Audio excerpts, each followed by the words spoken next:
will. I think deep at heart, Michael was a reluctant champion. He's got a lot of heart.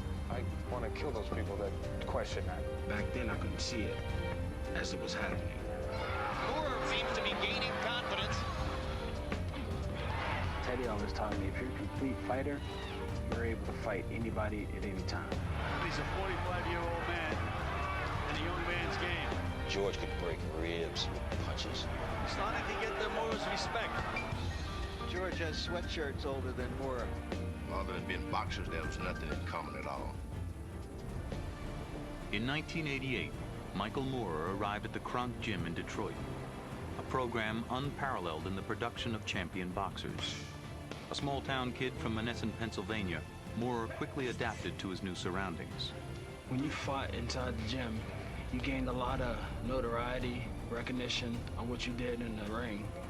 And I kicked a lot of ass in there. We turned him professionally in March of 1988. And in December of 1988, on nationwide television, he was the new light heavyweight championship of the world.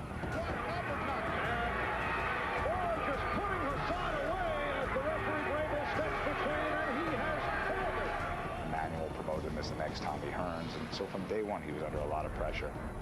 Michael Moore was definitely one of the greatest light heavyweights I've had in the history of boxing. Michael Moore had knocked out every opponent he faced as a light heavyweight. With nothing left to prove in the light heavyweight division, he became a heavyweight, facing men often 80 pounds heavier than any previous opponent. Fight goes down less than a minute into the fight. By the time that Michael Moore had began fighting as a heavyweight, he also had made big changes in his mental makeup. He wanted to do things more his way, regardless of what you would tell him, and he wanted to prove you wrong. So in 1991, Michael Moore moved out of Emanuel Stewart's house in Detroit, which he thought of as a home. His trainer and surrogate father had sold his contractual interests. For nearly 2 years, Moore had a series of trainers, many of whom questioned his desire and mental makeup. I had heard that he was a guy that would walk out in the middle of sparring, and I said, this is a guy who's just unsure of himself. In 1993, Moore's manager, John Davamos, hired trainer Teddy Atlas, whose reputation was of a tough-loving disciplinarian. He would push me and I'd push him right back. He wasn't taking any shit, neither was I. He had been abandoned by a father.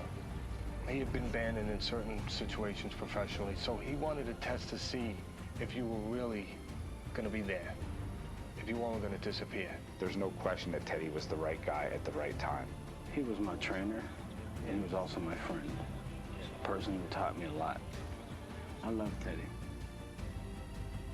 I'm sure he feels the same way about me. He won't say it, because that's that tough guy image.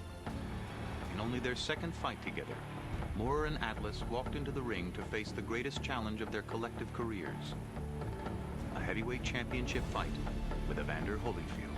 Let's get it on! Will Michael Moore get it on? Short punches inside, doing damage for Moore. Already his punching power a factor in the bout. Holyfield knocks him down. Early in the fight, Atlas confronted Moore about his passive approach in the biggest fight of his life. You go in there, you start backing this guy up, and you start doing what we trained to do. Otherwise, don't come back to this fucking corner. Do you hear me? Where's the fight? Where's the passion? Where's the desperate need to win the title? You're lying to yourself because you're gonna cry tomorrow. You're lying to yourself, and I'd lie to you if I let you get away with that. Boxing tradition suggests that a challenger must take the title from a champion, especially a respected champion like Evander Holyfield. Atlas worried Moore wasn't doing enough. There comes a time in a man's life when he makes a decision to just live, survive, or he wants to win. You're doing just enough to keep him off you and hope he leaves you alone. Can Moore win a championship this way? Does he have to show some passion and make something happen? Or can he just go along trying to win each round? You want me to change places with you? You're blowing it. You're blowing it. You're satisfied just to do enough to keep him off you. You can't do that now. In this world, we can't do that all the time. You heard it. That's as good as anybody can say it. As the fight progressed, Moore began to heed Atlas's instructions and went after Holyfield. To many, it seemed Teddy Atlas willed Michael Moore to victory. They made him the star, but I was the fighter who brought that out. One last assault from the challenger.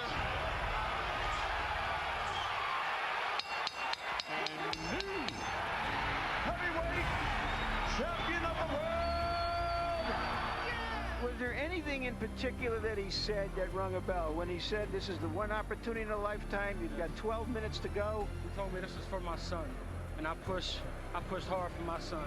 In addition to the credit given to Teddy Atlas, the legitimacy of Moorer's victory was called into question by rumors surrounding the health of Evander Holyfield. Evander went to the hospital to have his eye sutured.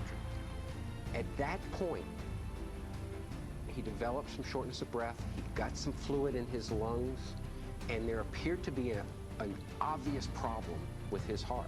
The circumstances involving Evander Holyfield after the fight were so unfair for Michael because it made his victory almost shallow. They took away from me winning the championship and focused it on him having a heart attack, so-called heart attack. Coming off the Holyfield win, he felt like he had something to prove. George Foreman also had something to prove. As a young man, Foreman was regarded as one of the sport's most brutal contenders. He's not normal. He was never normal. Frazier has never taken this kind of punishment. When he hit Joe Frazier, I thought the world was coming to an end. That George Foreman intimidated the hell out of a lot of opponents. He would just come in, growl, throw punches, and go home. George was once as feral a figure or as demonic a figure as Mike Tyson. Easy. George was kind of a freak. George was unusual. George was one of a kind. If you could survive 1 or 2 rounds with me, which would be a lot of pain and probably a lot of heartbreak in your life, because not only could I hurt you for those few rounds, 2 or 3 rounds in my previous career, I could really do damage to your body physically and your brain. But Foreman would soon meet his match. In 1974, he fought Muhammad Ali in Zaire and lost the championship of the world. The reason why he lost the title to Ali, not because Ali was better than he was, but George had one thing in his mind: destroy Ali. And I remember beating this guy, and hitting him upside the head. The next thing you know, I retreated just a little bit. Ali, a sneaky right hand. Another sneaky right hand. And I was on the floor, losing the championship of the world.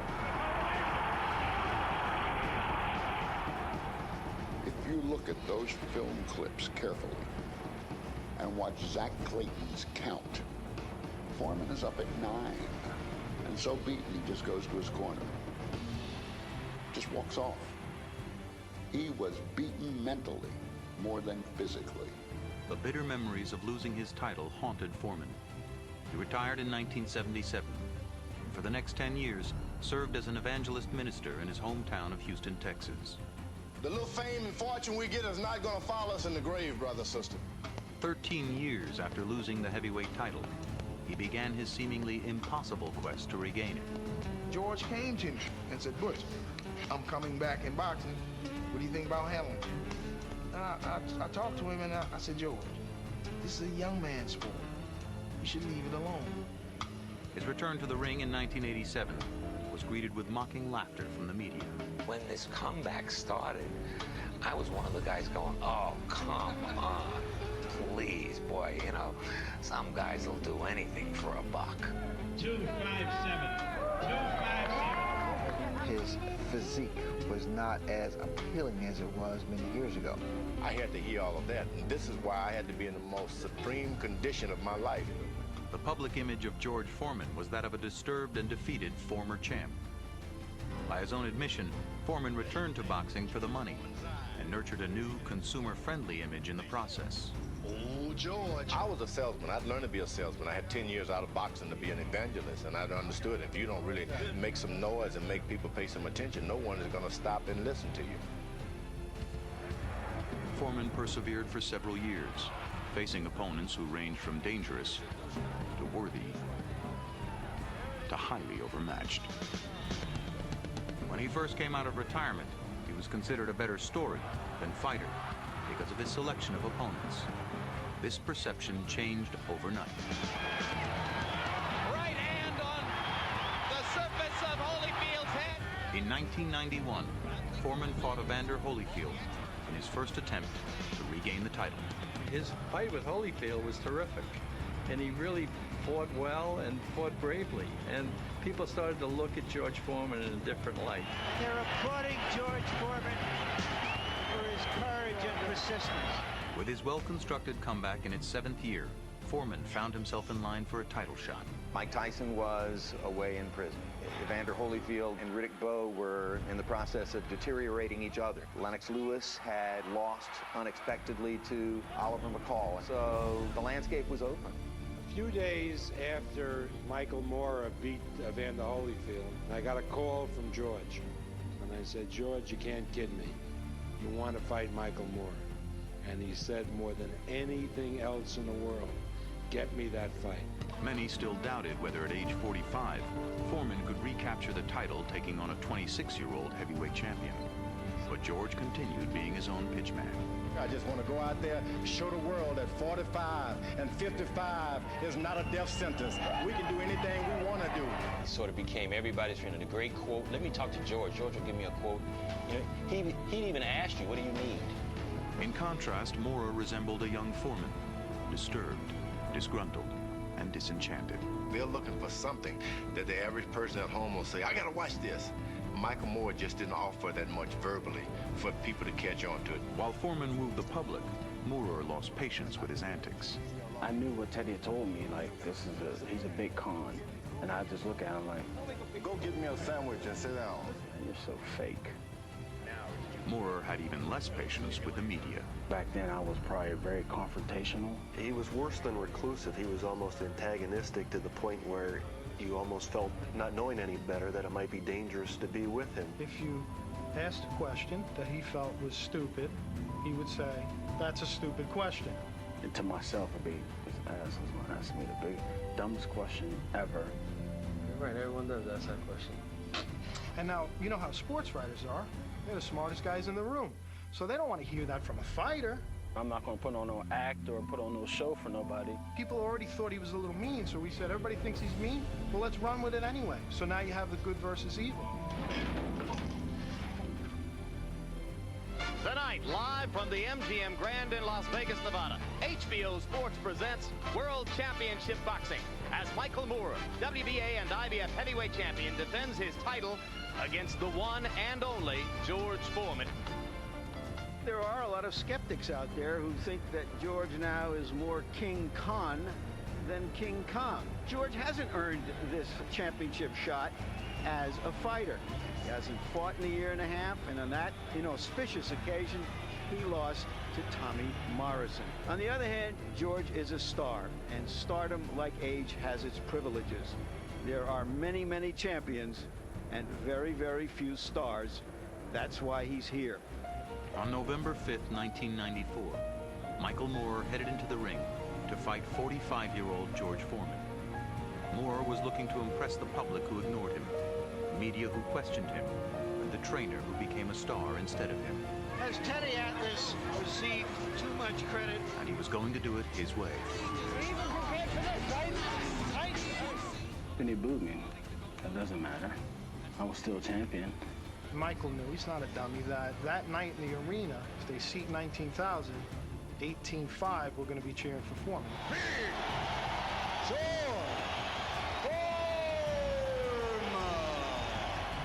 Foreman looked to become the oldest heavyweight champion in boxing history. But despite the optimism of the crowd, few gave Foreman more than a puncher's chance. At that point, I just thought that middle-aged men don't knock out 25-year-old heavyweight champions. I'm the boss man in here. Take your hands to luck. Left and a right inside by Moorer. Sizzling. Solid left hand over the top, backing Foreman up again. Sharp right by Moorer, who seems to be gaining confidence. I liked that he was starting to feel good about being champ and feel confident and trying to fulfill what everyone said he wasn't. Teddy might have created a monster. It's just a guy.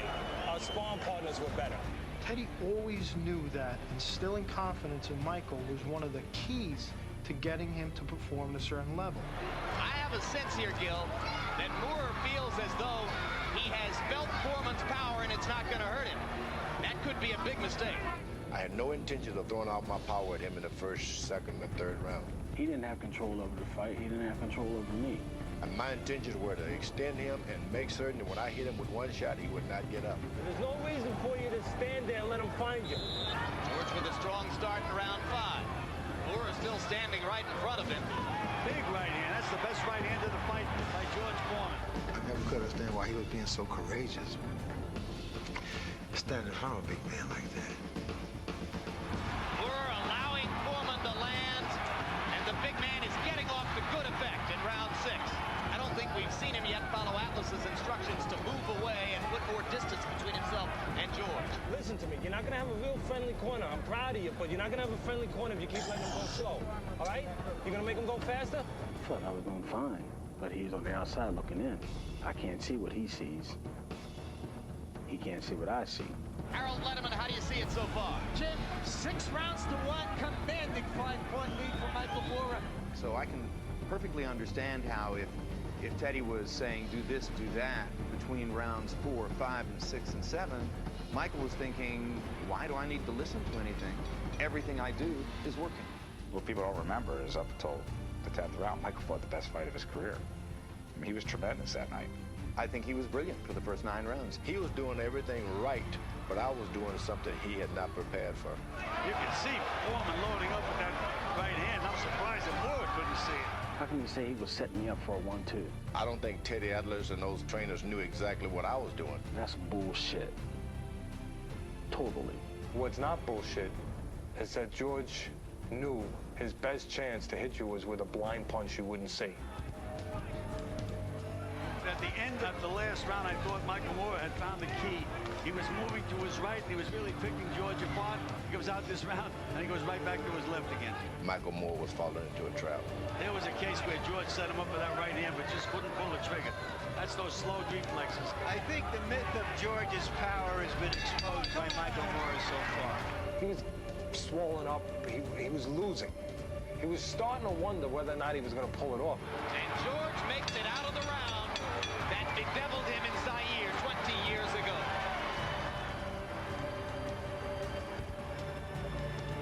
I fought Muhammad Ali in Africa, and I know what it felt when he got in the ring and everyone was cheering for him. I could hurt him, but the crowd just kept him on his feet. Now, for the first time in my life, I was feeling the same thing.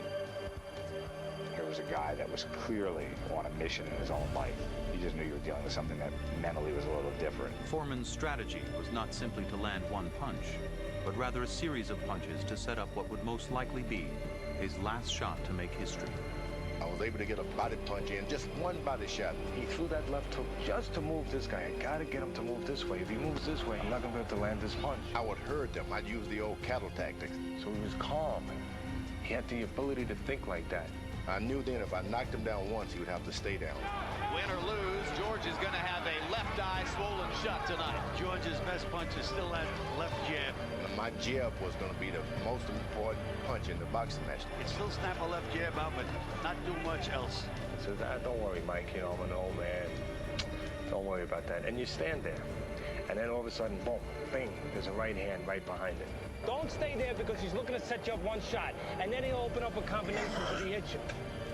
The irony of this fight is both simple and complex. With 9 minutes left and ahead on all judges' cards by a large margin, all Michael Moore had to do was stay away. Instead, he fought like a heavyweight champion. Right hand landed there. And another. And a right and a left, and suddenly Moore stops punching, and it's Foreman's initiative. The first punch I hit him with was the straight right. It was just a little too high. He didn't move out of the way because he was kind of stunned. And Moore later told me that he was basically out on his feet before the last 1-2. I expected him to fall. It didn't. And I said right then I was going to lower it just a little bit. Is that goes Moore on a right hand? An unbelievably close-in right hand shot. 5, 6, 7, 8, 9, 10. It happened. It happened. I think that George has advanced ring intelligence. I had this all planned out for the previous 3 months. Bullshit. Don't fake it. You got lucky. Don't sit there and say you planned it. By no means. I can't believe it. I can't believe it. I was crushing him for 10 rounds. Nobody had any idea that I was setting this fight up all night. I don't have no bad feelings against George, but don't say that you set this up, because you're lying then. You're lying. And Michael Moore is down, goes Moore on a right hand. An unbelievably good. He never saw it coming. Everything disconnected. My body was completely dead. And it was devastating. This was a chance for him to grow. If he got through it, who knows what would have been in front of him.